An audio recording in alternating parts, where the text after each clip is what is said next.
No, but I acknowledge the strength. Mitch only 85% of honor. That's fine. That's fine with me. So I just want to take a few minutes and say a couple of things about our board members who are leaving us this Data year. Sullivan. And Mitch, I have a confession to make.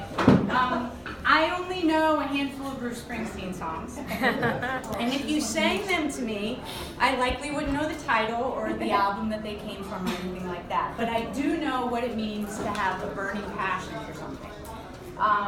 I'm not talking about my kids or Liz, I love them dearly, but of course I'm talking about my North Carolina Tar Heels, right? No heels, no heels.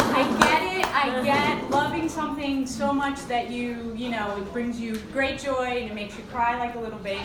That I totally get. No, that was Rich when I brought him to the Philly show. And he met Steve Van Zandt. He cried like a little baby. He was very excited. But when I was thinking about who you are and what you've been to us and the board, and you know, it's hard not to think about you without thinking about your connection to Springsteen. I was thinking about, so what is it about Bruce? Like, what is it about him that you particularly enjoy? And so I mean, I appreciate that he's a rock god among rock men, right? I read that online. That was good. Right? Especially today. But he stands for quality and for longevity. And in a world of instant gratification, there's really something to be said for that. He stands up for what he believes in, and he demonstrates a great degree of appreciation and love for his fans, and it's reciprocated. So quality, commitment, standing for what you believe in, appreciation, and gratitude, and those are all qualities I witnessed in you during your time on the board. You pushed us to be the best that we could be for our students in championing our technology initiative and being the leader in the state of New Jersey in that regard.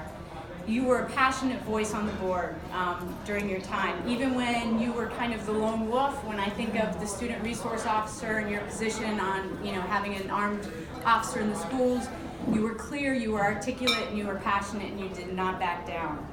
You stood up for your core values, I guess like Bruce does, and even at times, like I said, when he put you at odds with the board, and you were also a strong advocate for fine arts and special education in our district. And like Bruce, you are quite masterful with words. Whether they're written or off the cuff, I was always a little bit jealous, I'm not gonna lie. You're smooth, you make great presentations, and you always said something that really got to the heart of the matter. And as Mark frequently pointed out, you are always very brief and to the point, right, Mark? So I've always been jealous. And like Bruce, you have a great sense of humor. You were always making us laugh, even when meetings were running long and tempers were short. So we appreciate that, and we are sad to see you go. We have a couple of parting gifts for you. The first is, you were always a great provider of Twizzlers. Well, that was for Rich. And then we also got you a bottle of bourbon to think of us on those late nights. When we're on Tuesday nights, when we're still meeting, you can toast to us from your home. So, here you go. Thank you very much. Thank you. I only have a few words, which is rare. I will say, I feel like the rookie honoree tonight with you, certainly. So, but you know, life's a fun